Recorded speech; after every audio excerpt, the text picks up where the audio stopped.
नमस्कार, Asian news में आपका स्वागत है। आज हम आम आदमी पार्टी के सतीश गुप्ता जी से क्षेत्रीय मुद्दों पर सीधी बात करेंगे। सतीश जी, खबर कंट्रोल न्यूज़ में आपका स्वागत है सर। सबसे पहले जान लेंगे, लगातार पेट्रोल और डीजल के दाम जो बढ़ रहे हैं, इस पर आपकी क्या राय है सर? तो पेट्रोल और डीजल के जो दाम हैं उन्होंने तो आम आदमी की लाइफ को हिला के रख दिया कि कभी पेट्रोल की कीमत 60-65 रुपये हुआ करती थी और जब 1 रुपया 2 रुपया बढ़ते थे तो किस कदर अपोजिशन वाले सड़कों पे हंगामा किया करते थे। और आज की डेट में जब पेट्रोल की कीमत 100 पार कर गई है, जबकि पूरी दुनिया में पेट्रोल की कीमत कम है, लेकिन यहाँ पर पेट्रोल की कीमत इतनी ज़्यादा है। और पेट्रोल की कीमतें बढ़ने से सिर्फ पेट्रोल से या व्हीकल के फर्क नहीं पड़ता, हर कमोडिटी, क्योंकि ट्रांसपोर्टेशन हर कमोडिटी के लिए बहुत ज़रूरी है, उसके बिना तो कमोडिटी पहुँच ही नहीं सकती।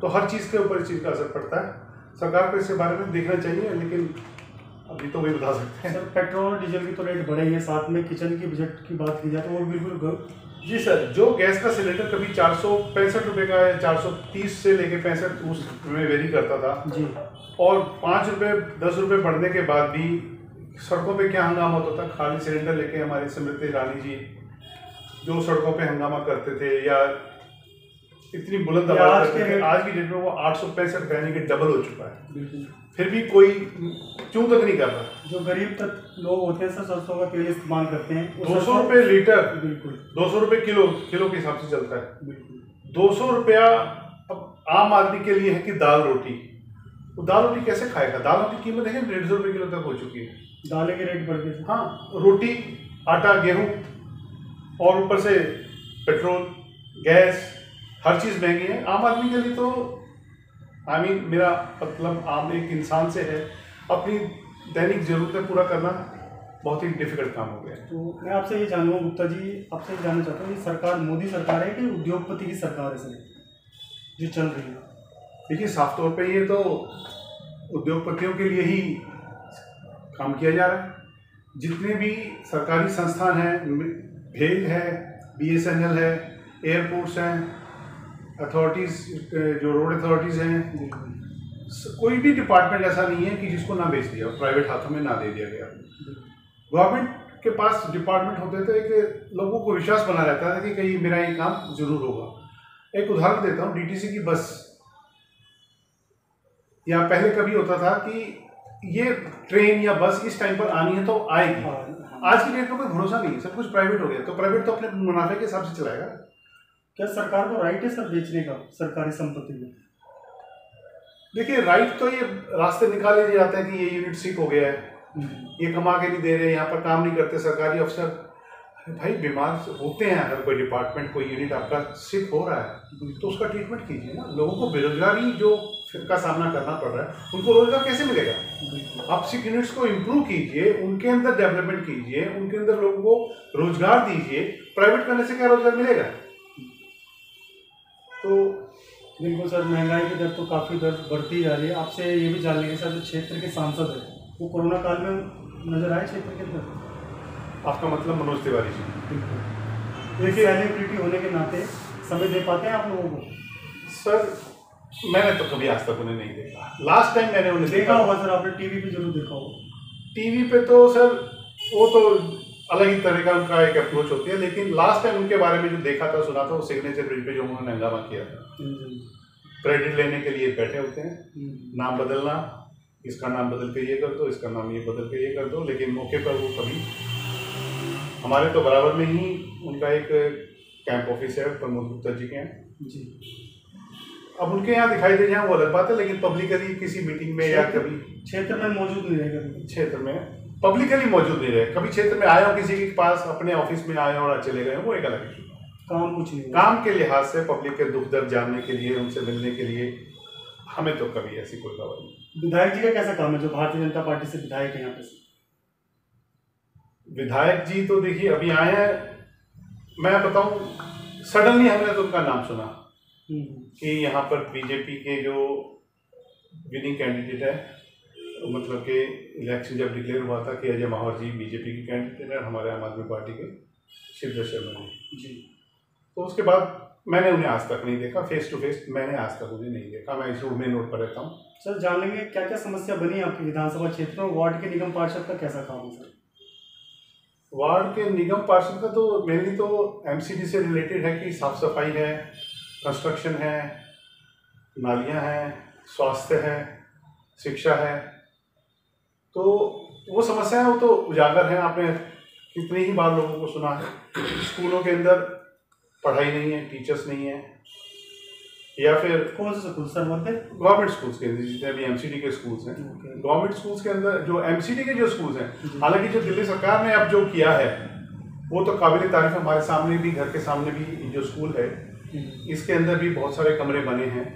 और शिक्षा का स्तर मैं यहाँ पर भी देखता हूँ कि स्टूडेंट्स जो है ना, पब्लिक स्कूल्स को छोड़कर गवर्नमेंट स्कूल की तरफ जा रहे हैं, रुक कर रही है। हाँ जी।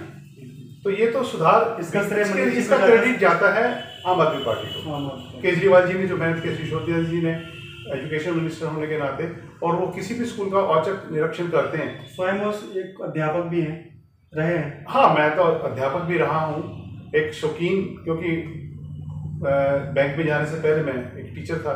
जी जी। तो एजुकेशन के मामले में तो बहुत सारे रिफॉर्म्स किए गए हैं। वाईफाई देखिए, आज की डेट में जैसे अचानक एक कोरोना की मार सब पे पड़ी, उसके अंदर ऑनलाइन बच्चों को पढ़ने के लिए एक मजबूरी थी। लेकिन एक बच्चा जिसके पास मोबाइल नहीं है, पेरेंट्स ने किसी तरीके से मोबाइल अरेंज करके दिया, तब उसे नेटवर्क चाहिए। तो केजरीवाल जी ने जो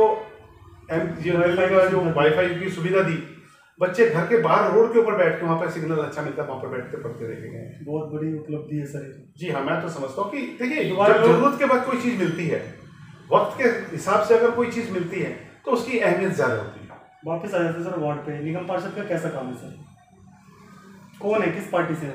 निगम पार्षद जी हमारे हैं प्रमोद गुप्ता जी, अभी तो बीजेपी से ही हैं, और विधायक भी बीजेपी का, निगम पार्षद भी बीजेपी का, और सांसद भी बीजेपी। ठीक है सर, लेकिन वार्ड में काम नहीं हो रहा, क्षेत्र में काम नहीं हो रहा। नहीं सर, काम बिल्कुल नहीं है। वो जरूर है कि अपनी अपीलें दिखाते हैं, कभी किसी को मना नहीं करते कि हाँ जी, मीठा स्वभाव है, अच्छा सब कुछ है, लेकिन आज तक। तो सर क्षेत्रीय जनता बदलाव चाहेगी 2022 में?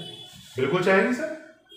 कौन है जो 100 रुपये लीटर पेट्रोल खरीद लेगा? कौन है जो गंद में रहेगा? बिल्कुल। कौन है जो नालियों के टूटी फूटी नालियां पड़ी हैं, मच्छर हुए पड़े हैं? अगर आपके घर की छत के ऊपर किसी कटोरे में या टायर में या गमले में पानी इकट्ठा हो, तो वे लोग पता नहीं कहाँ से सूंघते हुए आ जाते हैं, एमसीडी के ऑफिसर्स, और चालान काट देते हैं। जबकि सड़कों के ऊपर आप देखिए ना, आप घर से बाहर निकलते हैं कि आपको लगता है कि साफ सफाई है, नालियों में कचरा नहीं है, नालियों के अंदर सफाई है, सड़कें टूटी हुई नहीं है। हर जगह फुटपाथ पे देखिए, सारी की सारी टाइलें टूटी पड़ी होती हैं। बिल्कुल सर, जैसे आप कह रहे हैं सर, बदलाव की आवश्यकता है, क्षेत्र की जनता भी बदलाव चाहती है। पार्टी अगर आपको मौका देने का निगम चुनाव लड़ने के लिए, तो आपकी इच्छा रहेगी सर? डेफिनेटली, क्योंकि इच्छा ये एक तरीके से मजबूरी भी है, क्योंकि हमें जिस समाज में रहना है, हमें साफ सुथरा चाहिए, हम भी जीने का अधिकार रखते हैं। तो क्यों नहीं चाहेंगे हम कि हमारा आसपास का इलाका साफ सुथरा रहे।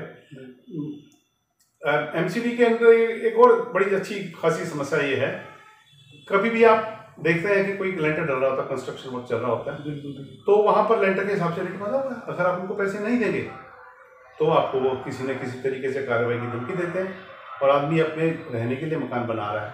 जब 1-2 फ्लोर बन जाते हैं तब पहुंचते हो, लेंटर के टाइम पहुंचते हैं, लेंटर के रेट बांध दिए उन्होंने अपने हिसाब से। अब आदमी जो किसी तरीके से अपना पेट काट के मकान बना रहा है, रहने के लिए बना रहा है, और कानून के दायरे में बना रहा है। ऐसा तो नहीं है ना कि 5,000 रुपये 10,000 रुपये देने की जाती है। बिल्कुल, वो बना रहा है, कंस्ट्रक्शन उसी हिसाब से बना रहा है जितना कि उसको परमिसिबल है। लेकिन ये घुसखोरी जो है, तो आम आदमी पार्टी की सरकार एमसीडी में बनती है तो सर ये लेंटर माफिया खत्म होगा? इसमें कोई आपको कोई शक है? आपसे जानना चाहूँगा सर। हाँ बिल्कुल, माफिया को बिल्कुल खत्म करेंगे। करप्शन तो किसी भी तरह की बर्दाश्त नहीं की जाएगी। आपके वार्ड में कितनी पोलिंग बूथ है सर?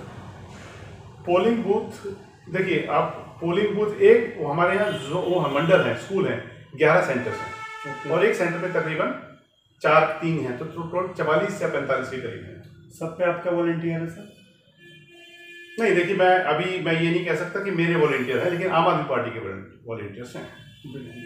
तो अंत में यही जानूंगा सर, कितनी सीट आने की संभावना लगती है दिल्ली के अंदर 272 में से सर? 272 में से 272। कारण जनता की पसंद, केजरीवाल जी का महंगाई। केजरीवाल जी ने जो वचन देते हैं, जो बोलते हैं, उसको करते हैं। लोगों का ये विश्वास है, तो यही हमारा विश्वास है कि 272 में से 272 सीटें भी आएंगी। बहुत बहुत धन्यवाद गुप्ता जी, आपने समय निकाल के आपसे बात की। Thank you so much sir. नमस्कार, धन्यवाद।